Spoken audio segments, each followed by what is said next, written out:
बड़ जंगल सबु प्रकार पक्षी मिलीमिशिकी बहुत खुशी रे रहुथिले। समस्ते एका सांगरे बसी थांती। बुलबुली माउसी कुहे, अरे तमे माने मोरी कथा मन देकी सुन।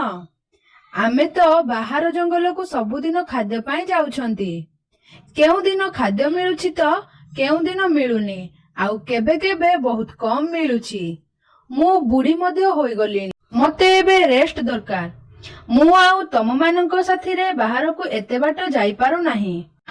मते उड़ीबा पाई बहुत कष्ट हेउछि।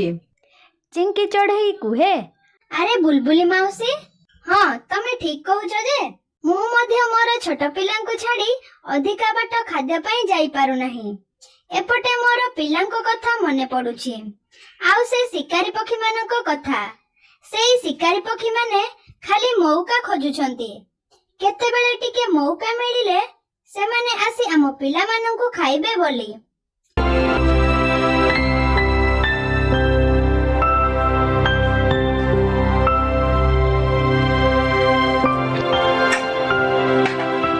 एपटू सुआ कुहे, अरे काऊ भाई, बुलबुली माउसी, चिंकी, मु मध्य मोर छोट पिला माननकु छाड़ी जीवा पाई इच्छा नाही। जदि आमे माने जंगल को खाद्य पाई न जीवा ताहाले आम पिला माने की आमे माने कौन खाइबा? काऊ कुहे, हाँ हाँ बुलबुली माउसी, तमे तो कथा आगो बाहर कलो। एबे तमे किछि गोटे उपाय बाहर करो, जेमिति आमे माने आम जंगल रे रही खाद्य खाई पारिबा, आउ आम पिला मानक पाखरे अधिक समय रही पारिबा। बुलबुली माउसी कुहे, अरे सुन सुन, तमे माने व्यस्त हुओ नाही। एहार उपाय मु बाहर करिछि। आमे माने गोटे काम करिबा। मु भाबुछि आमे माने गोटे पपेया गछ लगाइबा। सेही पपेया समस्ते मिलीमिशी की खाइबा, आउ आमे बाहर को कुआडे खाद्य पाई जीवाको पड़िबो नाही, कि काहाकू कष्ट हेबनी।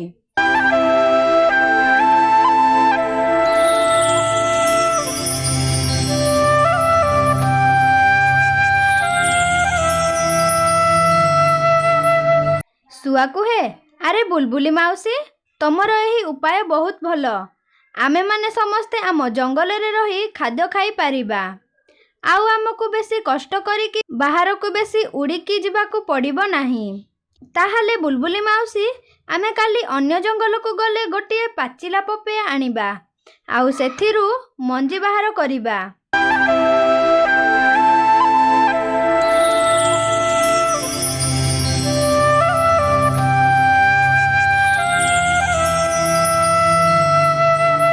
तार दिन सकाळे सुआ आउ चिंकी चढ़ई सांग होई जंगल को खाद्य पाई जाती।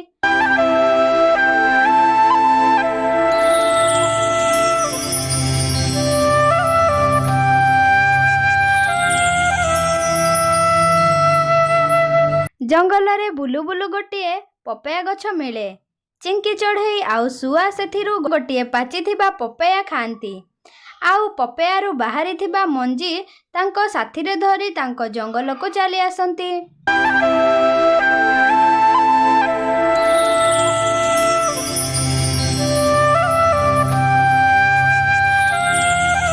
समस्तंकु सेही पपेया मंजी देखांती।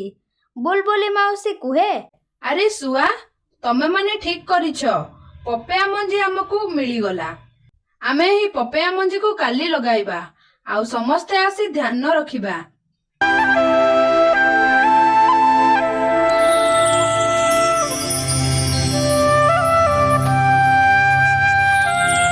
सकाळ पाहे समस्ते निज निज घरु चली आसंती।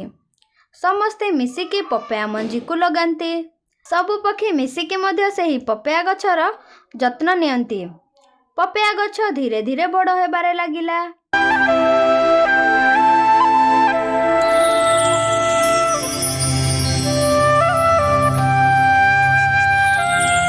एमिति किछि दिन मध्यरे पपेया गछ बड़ होई गला, आउ सेही गछरे किछि पपेया आसिला।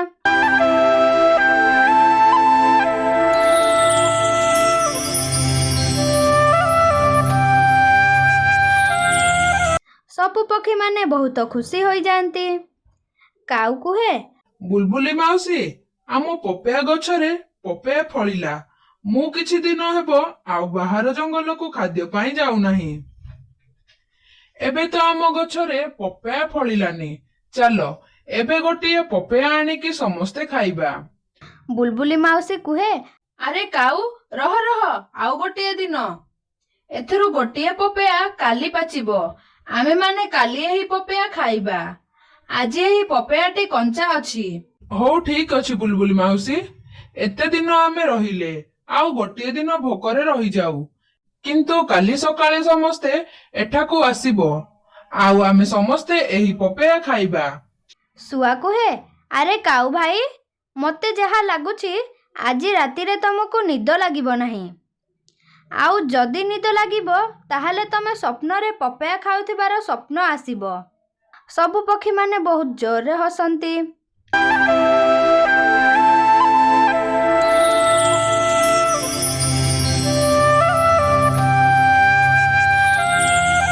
ସବୁ ପକ୍ଷୀମାନେ ନିଜ ନିଜ ଘରକୁ ଚାଲିଯାଆନ୍ତି।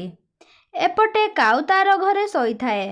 ଆରେ ଜଲ୍ଦି ଜଲ୍ଦି ମୋତେ ନିଦ ଆସୁ, ମୁଁ ଜଲ୍ଦି ଶୋଇଲେ କାଲି ଜଲ୍ଦି ଉଠିକି ପପେୟା ଖାଇବି। ଏମିତି ଭାବି ଭାବି କାଉ ଶୋଇପଡ଼େ।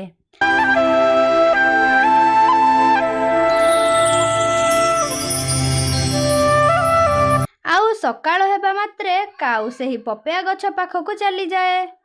କାଉ ଯିବା ପୂର୍ବରୁ ଅନ୍ୟ ପକ୍ଷୀମାନେ ସେଠି ସବୁ ଥାଆନ୍ତି। ଆରେ ବୁଲବୁଲି ମାଉସୀ, ଚିଙ୍କି ଦିଦି, ଶୁଆ, ତମେ ମାନେ ମଧ୍ୟ ପପେୟା ଖାଇବ ବୋଲି କଣ ରାତିରେ ଶୋଇନ କି? ଏତେ ସକାଳୁ ସକାଳୁ ସବୁ ଏଠି? ଆରେ ତମେ ମାନେ ତମ ମାନଙ୍କ ମୁହଁ ଶୁଖାଇଛ କାହିଁକି? ତା ମାନେ ତମେ ମାନେ ସବୁ ପପେୟା ଖାଇ ଦେଇଛ?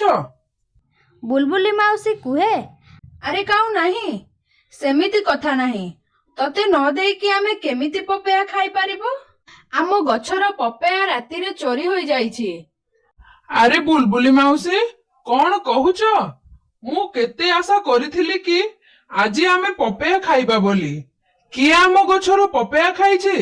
ତାର ପେଟ ରାତିରେ ଫାଟି ଯାଉ। ତାହେଲେ ବୁଲବୁଲି ମାଉସୀ, ଚାଲ ଆମେ ଏଥିରୁ ପପେୟା ଖାଇବା। ଆରେ କାଉ, ଏହି ପପେୟା ଯାଇ କାଲି ପାଚିବ। ଆଜି କଞ୍ଚା ପପେୟା ଗୁଡା। ଶୁଆ କୁହେ, ବୁଲବୁଲି ମାଉସୀ, ଯଦି ଆଜି ରାତିରେ ସେହି ଚୋର ଆସି ପପେୟା ଚୋରି କରିକି ନେଇଯିବ ତାହେଲେ ଆମେ କଣ କରିବା? ବୁଲବୁଲି ମାଉସୀ କୁହେ, ଆରେ ଆମେମାନେ ଆଜି ସେହି ଚୋରକୁ ପପେୟା ଚୋରି କରିବାକୁ ଦେବା ନାହିଁ। ମୋରି ଘର ପାଖରୁ ଏହି ପପେୟା ଗଛ ଦେଖାଯାଉଛି। ଚାଲ ଆଜି ସମସ୍ତେ ମୋରି ଘରେ ରହିବା, କେହି ଶୋଇବା ନାହିଁ। ସେହି ଚୋରକୁ ଆଜି ଆମେ ଧରିବା।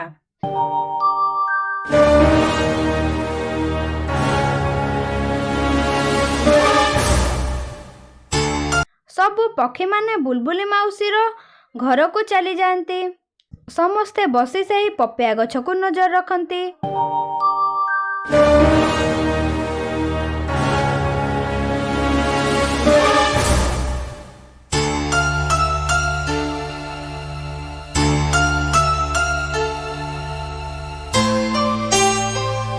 ଧୀରେ ଧୀରେ ରାତି ଅଧିକା ହେବାକୁ ଲାଗେ। ଜଣେ ଜଣେ ଧୀରେ ଧୀରେ ଶୋଇବାକୁ ଲାଗନ୍ତି। ଶେଷରେ ସମସ୍ତେ ଶୋଇପଡ଼ନ୍ତି। ହଠାତ୍ କିଛି ଶବ୍ଦ ହେଲା। ଶୁଆ ଉଠି ପଡ଼େ। ଆରେ ଦେଖ ଦେଖ, ଆମ ପପେୟା କିଏ ଚୋରି କରି ନେଇଯାଉଛି। ସମସ୍ତେ ଉଠିକି ଦେଖନ୍ତି। କାଉ ତାଙ୍କ ପପେୟା ନିଦ ବାଉଳାରେ ଚୋରି କରିକି ନେଉଛି।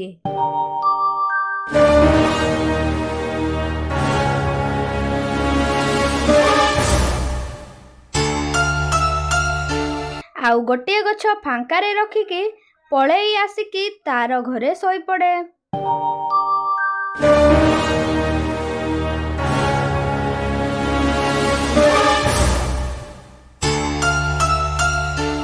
ସକାଳ ପାହେ।